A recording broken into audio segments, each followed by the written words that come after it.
Ötən il xarici ölkələrdə 46 Azərbaycan vətəndaşı insan alverinin qurbanı olub. Onlardan 33-ü Türkiyə, onu Birləşmiş Ərəb Əmirlikləri, 3-ü isə Pakistanda istismara məruz qalıb. Bunu insan alverinə qarşı mübarizə üzrə Milli Koordinator Daxili İşlər Nazirinin birinci müavini Seyfullah Əzimov Milli Məclisdə hesabat zamanı deyib. Məhkəmələr tərəfindən 14 insan alverçisi azadlıqdan məhrum etmə cəzasına məhkum edilmişdir.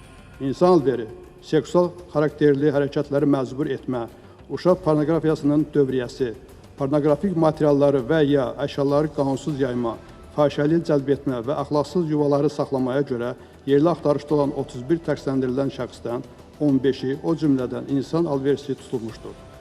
Hazırda insan alveri cinayəti törətməkdə təqsirləndirilən 10 şəxsin Interpol kanalları ilə beynəlxalq axtarışı davam etdirilir. Milli koordinator Seyfullah Əzimov qeyd edib ki, ötən il iş axtaran və işsiz şəxslərin sosial müdafiəsinin gücləndirilməsində 18368 nəfər Dövlət Məşğulluq Agentliyi tərəfindən peşə və ixtisaslar üzrə hazırlıq kurslarına cəlb olunub. O əlavə edib ki, müvafiq sahədə hüquq pozuntularının qarşısının alınması məqsədi ilə 39 səyyar yoxlama zamanı 1047 işçidən 75-nin əmək münasibətlərinin müəyyən edilmiş qaydada rəsmiləşdirilmədən fəaliyyətə cəlb olunduğu aşkarlanıb.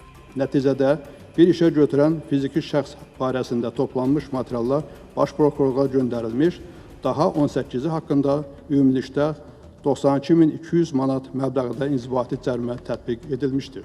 Dövlət Əmək Müfəttişliyi Xidməti 15 yaşına çatmamış şəxsin işə cəlb edilməsi ilə bağlı 6 fakt aşkarlayaraq aidiyyəti vəzifəli şəxslərə 6000 manat, bir fakta görə 3300 manat məbləğdə inzibati cərimə tətbiq etmişdir.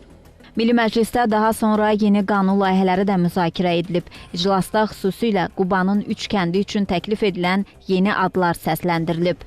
Təklif olunur ki, Quba rayonunun Vladimirovka kəndi inzibati ərazi dairəsi tərkibinə daxil olan Vladimirovka kəndi El1, Alekseyevka kəndi inzibati ərazi dairəsinin tərkibinə daxil olan Alekseyevka kəndi Çinarlı, Timirzayev kəndi isə Bəhrəli adlandırılsın.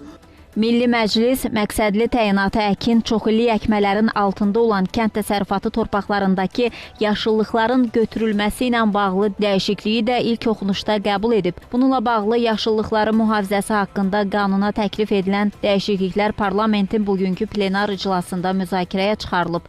Layihəyə əsasən gül-çiçək və ot bitkilərinin kəsilməsinə görə bərpa dəyəri ödənilməyəcək. İslam Əşrəfov, Şəhla Poladova, Samir Qasımov, Xəzər xəbər.